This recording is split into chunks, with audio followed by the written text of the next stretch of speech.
जय हिंद मेरे प्यारे साथियों, स्वागत है आप सभी का परीक्षा वाटिका एजुकेशन में। बीपीएससी एईडीओ 50 इंपॉर्टेंट क्वेश्चन सीरीज का आज हम लोग 5वां टेस्ट कंप्लीट करेंगे।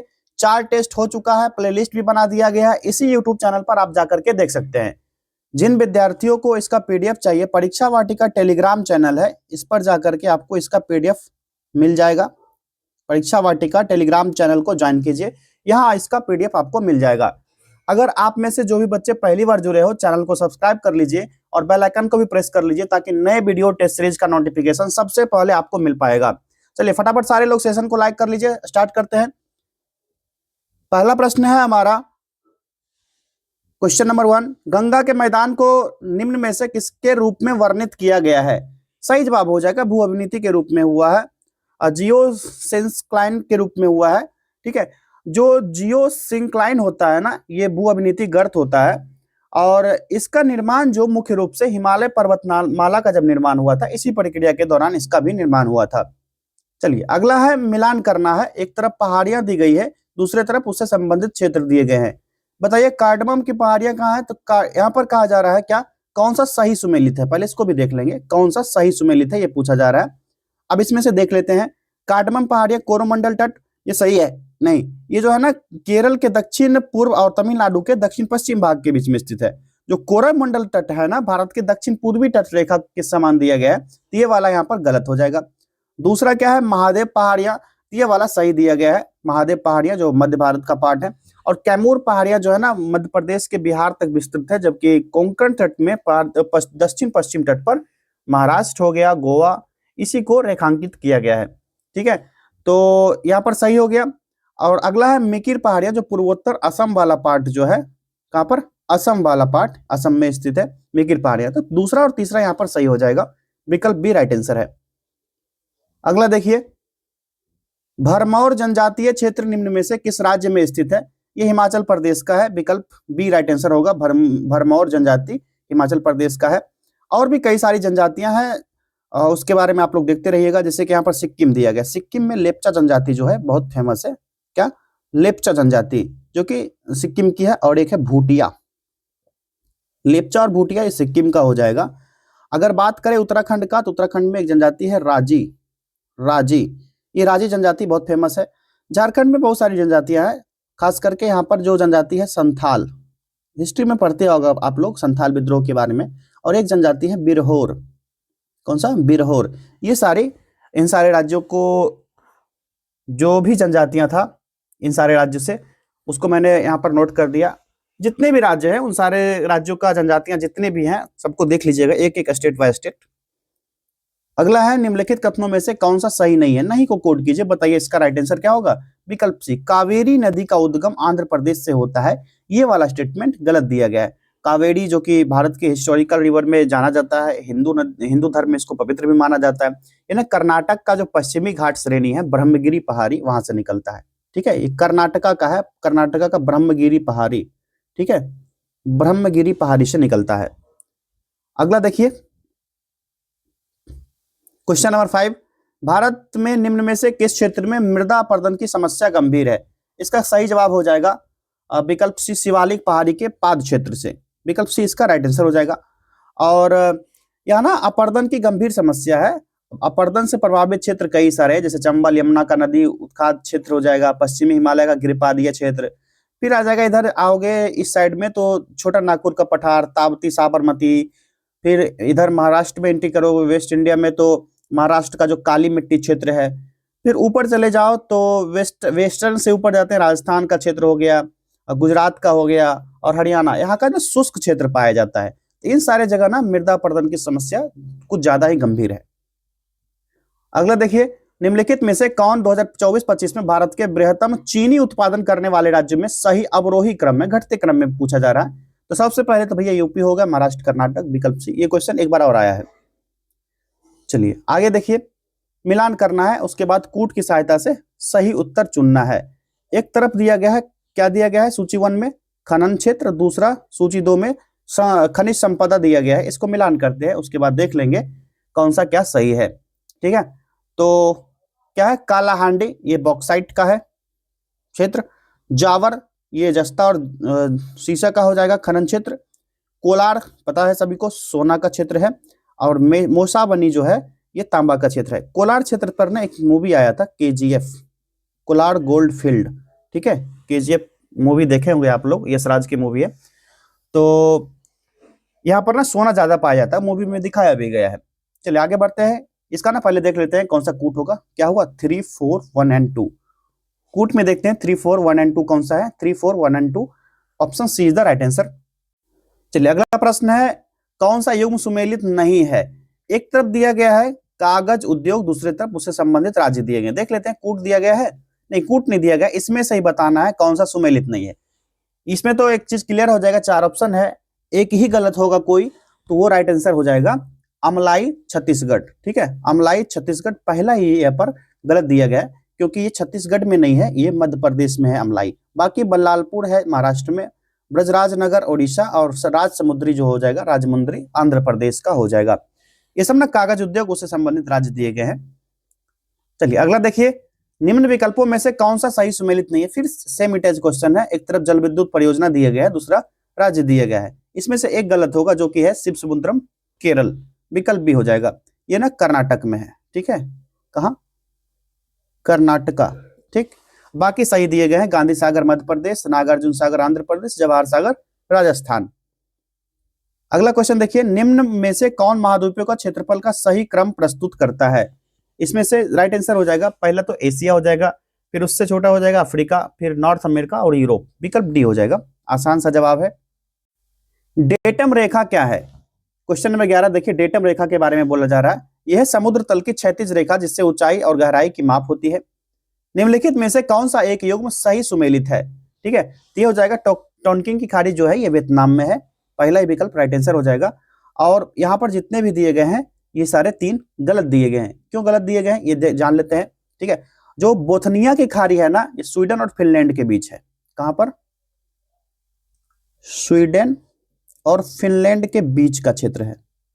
ठीक है, बैफिन की खाड़ी ये कनाडा और ग्रीनलैंड के बीच है, कनाडा और ग्रीनलैंड के बीच का क्षेत्र है। और कारपेंटरिया की खाड़ी जो है, ये खाड़ी जो है ऑस्ट्रेलिया में, ना कि कनाडा में। कहां पर है, ऑस्ट्रेलिया में है। तो ये तीनों गलत दिए गए थे, ये तीनों गलत दिए गए थे। यहाँ पर मैं इसको नहीं काटूंगा, ऑप्शन गलत दिए गए थे, तो इसको यहाँ पर मैंने सही कर दिया इस तरह से। ठीक है, और टोंकिन की खाड़ी वियतनाम, ये करेक्ट था। चलिए आगे बढ़ते हैं, बिहार में अंतिम बार राष्ट्रपति शासन कब लगा था, बताइए। ये 7 मार्च 2005 का डेट था, पहला ही विकल्प राइट आंसर हो जाएगा। और बिहार में पहली बार जो राष्ट्रपति शासन लगा था 29 जून 1968 को लगाया गया था। उसके बाद जो ये चला था 26 फरवरी 1969 तक। अगर अब तक की बात कही जाए, टोटल 8 बार बिहार में प्रेसिडेंट रूल लगाया जा चुका है।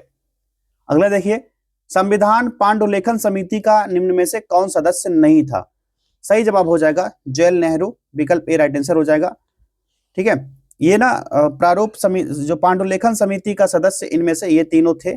ठीक है, और जवाहरलाल नेहरू नहीं थे। आगे बढ़ते हैं नेक्स्ट क्वेश्चन की तरफ। सूची 1 को सूची 2 से सुमेलित कीजिए तथा सूचियों के नीचे दिए गए कूट का प्रयोग करके सही उत्तर चूज करना। एक तरफ सूची 1 में दिया गया, सूची 2 इधर दिया गया। अनुच्छेद से मिलान करना, किस अनुच्छेद में क्या प्रक्रिया या क्या जानकारी है। ठीक है, अनुच्छेद 323 क्लॉज ए जो है ये संबंधित किससे है, प्रशासनिक अधिकरण से संबंधित है। सही जवाब होगा इसका दूसरा। 324 सभी को पता है भारत में निर्वाचन प्रणाली से संबंधित है, पहला हो जाएगा। 330 लोकसभा में अनुसूचित जाति, शेड्यूल कास्ट, शेड्यूल ट्राइब के बारे में बताया गया है, इनके आरक्षण के बारे में, तो ये हो जाएगा आरक्षण। यहाँ पर पूरा लिखा है ना, अनुसूचित सदस्यों का आरक्षण, अब दिख रहा है ना सबको। चलिए उसके बाद बच गया 320, तो एक ही बचा है, लोकसभा कार्य के कार्य हो जाएंगे, लोकसभा आयोग के कार्य। तो क्या हो गया, 2, 1, 4 और 3, 2143।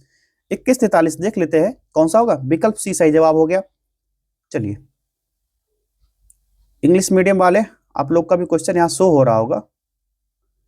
अगला प्रश्न है, निजता के अधिकार को जीवन एवं व्यक्तिगत स्वतंत्रता के अधिकार के अंतर्भूत भाग के रूप में संरक्षित किया जाता है।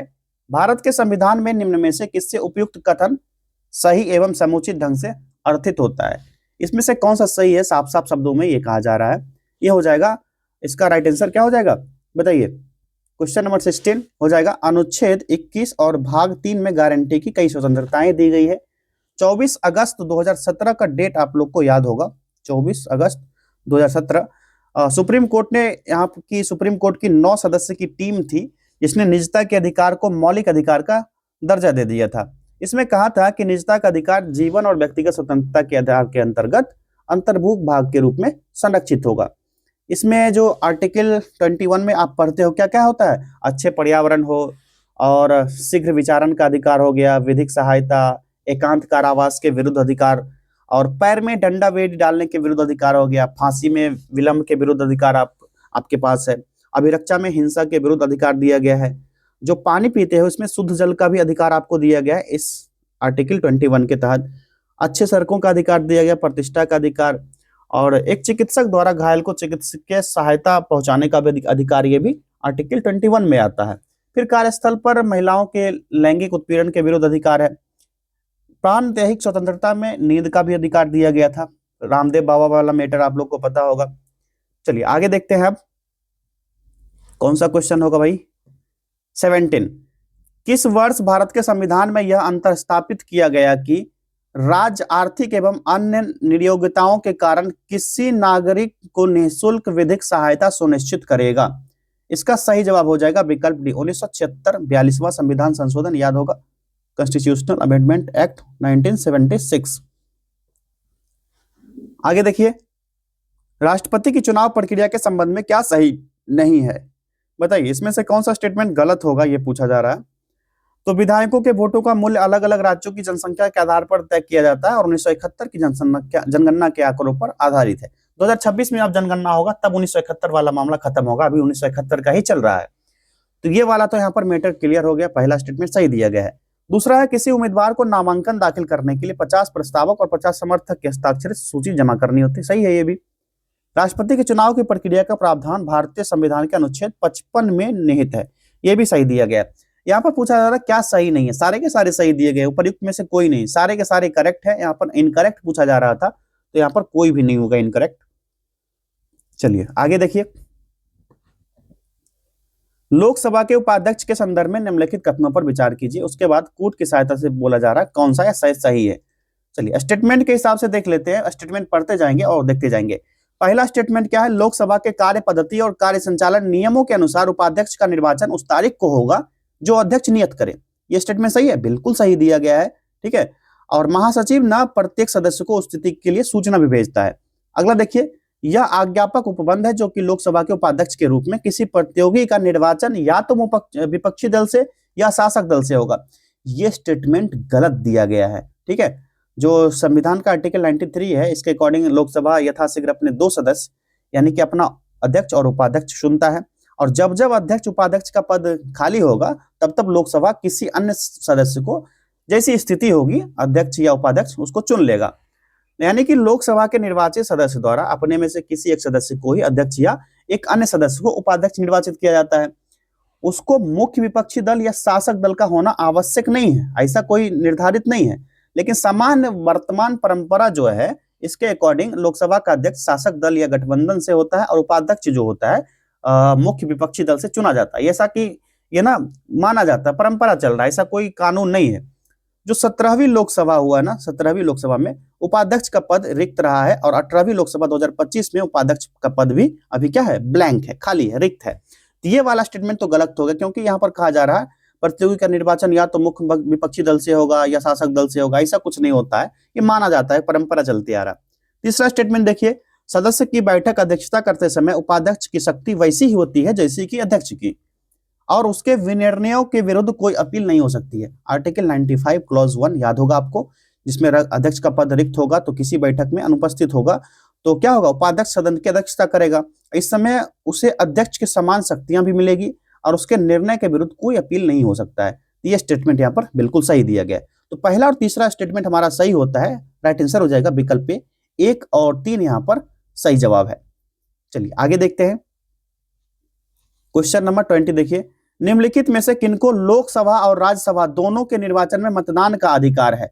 किसका हो जाएगा, विकल्प ए राइट आंसर हो जाएगा, राज्य विधानमंडल के निम्न सदन के निर्वाचित सदस्यों को। चलिए अगला प्रश्न देखते हैं, क्वेश्चन नंबर 21, अनुसूचित जाति और अनुसूचित जनजाति अत्याचार निवारण अधिनियम 1989 लागू हुआ है। कब लागू हुआ है, डेट पूछा जा रहा है। 30 जनवरी 1990 को लागू हुआ है, विकल्प सी सही जवाब हो जाएगा। और राष्ट्रपति द्वारा 11 सितंबर 1989 को स्वीकृति मिला था। ठीक है, स्वीकृति की बात कही जाए तो 11 सितंबर 1989 को स्वीकृति मिला था, पारित हो गया 1990 में। भारत में न्यायिक पुनर्विलोकन की शक्ति का प्रयोग किसके द्वारा किया जाता है, सर्वोच्च न्यायालय और उच्च न्यायालय द्वारा। आसान सा जवाब विकल्प ए। अगला देखिए, राज्य आयोग के अध्यक्ष के पद पर हुई रिक्ति की दशा में किसी एक सदस्य को अध्यक्ष के रूप में कार्य करने के लिए प्राधिकृत करने की शक्ति किसे है। सही जवाब इसका होगा राज्यपाल के पास होता है, विकल्प ए राइट आंसर होगा। और ये जो ना 1993 में जो मानव अधिकार संरक्षण अधिनियम बना था, इसका धारा 25 है, इसके अकॉर्डिंग राज्य आयोग जो है, राज्य मानवाधिकार आयोग का अध्यक्ष मृत्यु, पदत्याग या अन्य कारण से उसके पद में अगर रिक्ति की दशा पाई जाती है तो राज्यपाल क्या करेगा, अधिसूचना द्वारा सदस्य में से किसी एक सदस्य को अध्यक्ष के रूप में तब तक कार्य करने के लिए नियुक्त कर लेगा, प्राधिकृत कर लेगा, जब तक ऐसी रिक्ति को भरने के लिए अध्यक्ष की नियुक्ति नहीं हो जाती है। ठीक है, नियुक्ति हो जाएगी फिर जाकर के वो प्रॉपरली बन जाएगा। आगे देखते हैं नेक्स्ट क्वेश्चन। पंचायती राज संस्थाओं में 29 कार्यों की सूची किस अनुच्छेद के तहत दी गई। आंसर जवाब है 243 क्लॉज जी के तहत दिया गया, पहला यहाँ पर राइट आंसर हो जाएगा। 29 कार्य की सूची है आर्टिकल 243 जी। और 11वीं अनुसूची में सूचीबद्ध विषय से संबंधित है। 11वीं अनुसूची में जो क्या हुआ, 73वां संविधान संशोधन, याद होगा आप सभी को 1992, इसी में 29 विषय जोड़ा गया था, जिसमें से आर्टिकल 23 जी का ये मामला दिया गया 29 कार्य। ठीक है, चलिए आगे देखते हैं नेक्स्ट क्वेश्चन। चंद्रयान से चुनाव तक पहल की शुरुआत निर्वाचन आयोग कहां से किया है। ये नई दिल्ली से शुरुआत हुआ है, विकल्प राइट आंसर हो जाएगा, जो कि वेस्ट दिल्ली का पार्ट है, वेस्ट दिल्ली पश्चिमी दिल्ली का पार्ट है। 15 सितंबर 2025 को प्रधानमंत्री नरेंद्र मोदी ने किस राज्य में एक नए हवाई अड्डे का उद्घाटन किया और विकास परियोजना का उद्घाटन और शिलान्यास किया है। ये बिहार में हुआ है, विकल्प सी राइट आंसर होगा।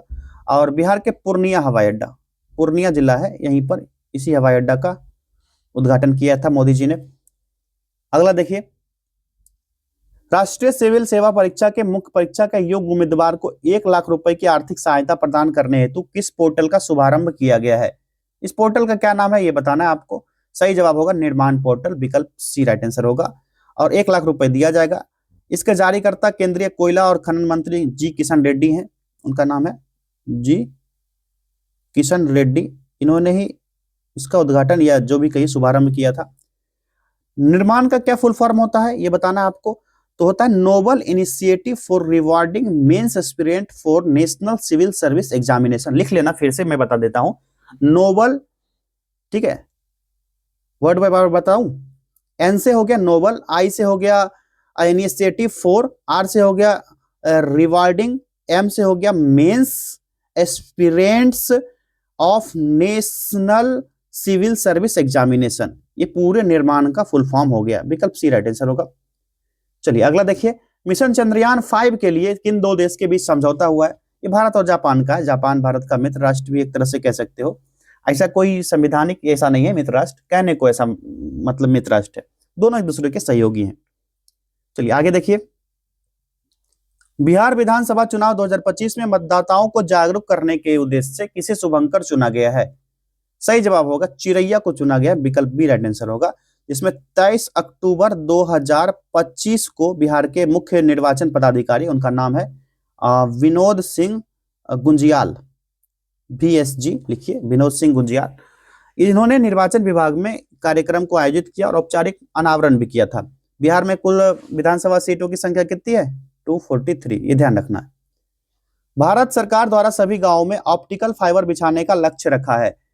कब तक रखा गया है ये लक्ष्य, 2023 तक। भारत नेट के तहत ये काम करेगा, भारत नेट ही इसका मेन कंपनी होगा।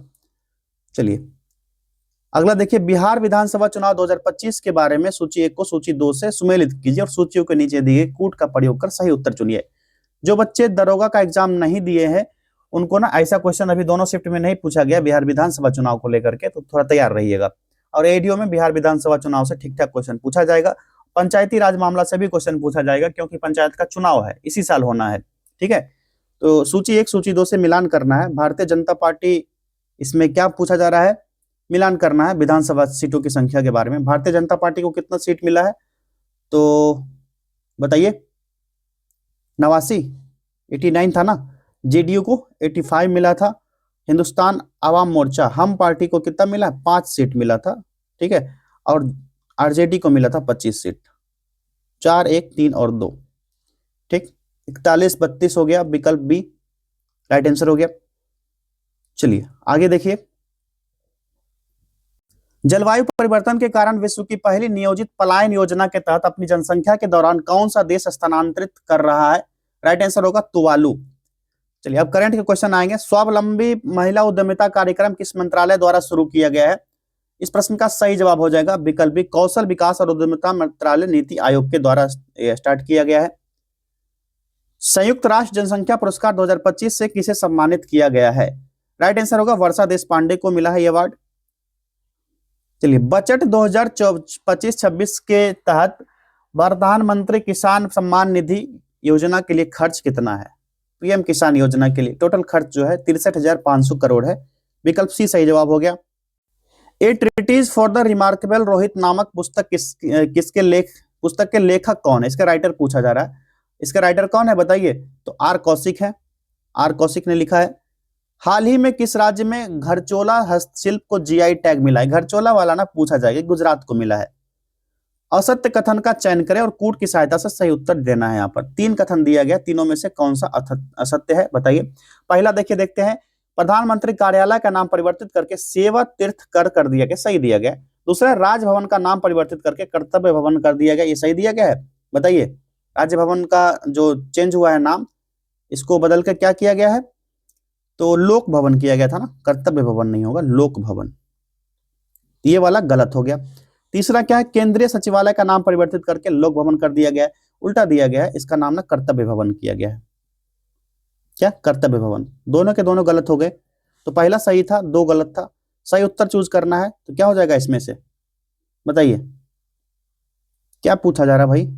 इनकरेक्ट या करेक्ट?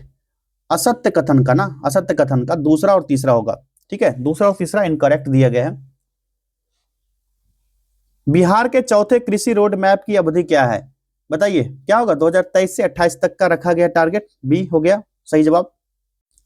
क्वेश्चन नंबर 40 देखिए। किसे वर्ष 2024 के लिए 25 के लिए अंतरराष्ट्रीय बुकर पुरस्कार से सम्मानित किया गया है? राइट आंसर इसका हो जाएगा बानो मुश्ताक और दीपा भस्ती को दिया गया है। अभी ना दरोगा वाले में केमिस्ट्री से जो जिनको नोबेल पुरस्कार मिला था वो पूछा गया था। मैंने कहा भी था, एक वीडियो अपलोड किया है मैंने प्राइज से संबंधित, 1 घंटे का वीडियो है।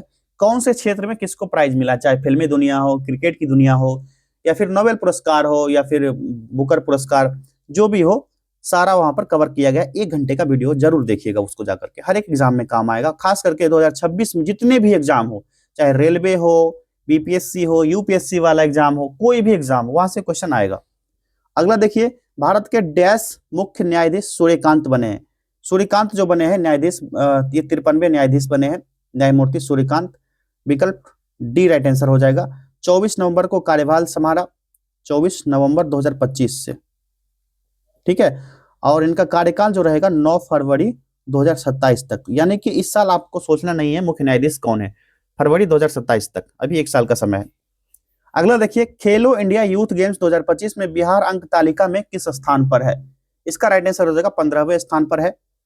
साइमन गो बैक और भारत छोड़ो जैसे नारों को किसने गढ़ा था? राइट आंसर इसका हो जाएगा यूसुफ मेहर अली ने गढ़ा था। विकल्प बी राइट आंसर होगा, साइमन गो बैक। 1942 का मामला है। निम्नलिखित में से कौन सा स्थान उत्तरी कोसल जनपद की राजधानी थी? आसान सा जवाब श्रावस्ती हो जाएगा। 16 महाजनपद में से एक श्रावस्ती भी था। गौतम बुद्ध के निम्नलिखित उपदेशों में से किसे अग्नि उपदेश के रूप में जाना जाता है? ये गौतम बुद्ध का कौन सा उपदेश था बताओ जरा कोई? ये कौन सा? आदित्य पर्याय सूत्र था। विकल्प बी राइट आंसर होगा। और इसको ना अग्नि उपदेश के नाम से भी जाना जाता है। कौन सा? अग्नि उपदेश के नाम से जाना जाता है आदित्य पर्याय सूत्र को। चलिए बढ़ते हैं अगले प्रश्न की तरफ। चंद्रगुप्त मौर्य के शासन काल में राजकोष का शीर्ष अधिकारी जाना जाता था, इसको किस नाम से जाना जाता था? सन्निधाता के नाम से। विकल्प सी राइट आंसर होगा। जो 18 प्रमुख तीर्थ का उल्लेख इसी में किया गया है, ठीक है। सिंधु घाटी सभ्यता के समय शिल्प निर्माण के लिए सीप कहां से प्राप्त किए जाते थे? इस सीप जो आता था ना, नागेश्वर से आता था। विकल्प सी राइट आंसर हो जाएगा। और ये ना कच्चा माल कई तरीके से प्राप्त होता था। नागेश्वर, बालाकोट जो वर्तमान में है, बालाकोट से भी आता था। अगर बालाकोट ऑप्शन में आएगा तो कंफ्यूज नहीं होना, नागेश्वर प्लस बालाकोट। निम्नलिखित इतिहासकार में से किसे रजिया के बारे में लिखा कि इस बात की पुष्टि की वो अपने सभी भाई में से अधिक सक्षम और योग्य थी। ये स्टेटमेंट दिया था मिनहाज उस सिराज ने। जो सुपर 30 वाले बच्चे हैं उनको मैंने इस तरह के स्टेटमेंट एंशिएंट हिस्ट्री में लिखवाया। अभी मिडाइवल वाला पार्ट आएगा, मॉडर्न वाला पार्ट आएगा। कौन सा स्टेटमेंट किसने कहा था ये मैं बताता हूँ अक्सर व्हाट्सएप सेशन में। जिन्होंने ज्वाइन नहीं किया मेगा मॉक टेस्ट जाकर के ज्वाइन कीजिए। अभी 249 का ऑफर चल रहा है, 249 में परचेज कर लीजिए, क्योंकि अब आपके एग्जाम का ना फरवरी हो गया, मार्च हो गया, 30-60 दिन मोटा मोटी मान लो, और इधर तो कुछ दिन बच गया, वही 60-70 दिन के आसपास आपके पास बचा है, 80 दिन। तो इसी में सब कुछ करना है, मैथ रीजनिंग भी करना है और जीके जीएस भी करना है। उसको देख लीजिएगा आप लोग। इस नंबर पर कॉन्टैक्ट कर लेना 8676934039। इस नंबर पर जाकर के मेगा मॉक टेस्ट ज्वाइन कर लीजिए, व्हाट्सएप कीजिए या कॉल कर सकते हो। चलिए अगला प्रश्न है, सूची 1 को सूची 2 से सुमेलित करना है और सही उत्तर चुनना है। सूची 1 में दिया गया दार्शनिक और दूसरे में दिया गया उससे संबंधित दर्शन। किस दार्शनिक का कौन सा दर्शन है बताइए। रामानुजाचार्य का जो है दर्शन कौन सा नाम है, क्या नाम है? विशिष्ट द्वैतवाद हो जाएगा। चौथा, माधवाचार्य का हो जाएगा द्वैतवाद। दूसरा, और निम्बकाचार्य का क्या हो जाएगा? निम्बार्कचार्य का हो जाएगा द्वैतवाद। ठीक है, क्या हो जाएगा? यहाँ पर गलत हो गया, माधवाचार्य का द्वैतवाद होगा ना, निम्बार्काचार्य का द्वैत होगा, बल्लभाचार्य का शुद्ध द्वैतवाद हो जाएगा। 4 3 2 और 1 उल्टा हो गया साफ। 4 3 2 और 1 विकल्प ए राइट आंसर हो गया। चलिए आगे बढ़ते हैं। अब आज के टेस्ट का आखिरी क्वेश्चन है, अकबर ने तीर्थ यात्रा कर किस वर्ष समाप्त कर दिया गया था बताइए। इस प्रश्न का जवाब आप लोग को कमेंट करना है, ताकि जब छठा टेस्ट लेकर आएंगे वहां पर बताएंगे आपको अकबर ने तीर्थ यात्रा कर कब समाप्त किया था। आप लोग कमेंट कीजिए जरा। मिलते हैं अगले टेस्ट में, बहुत बहुत धन्यवाद।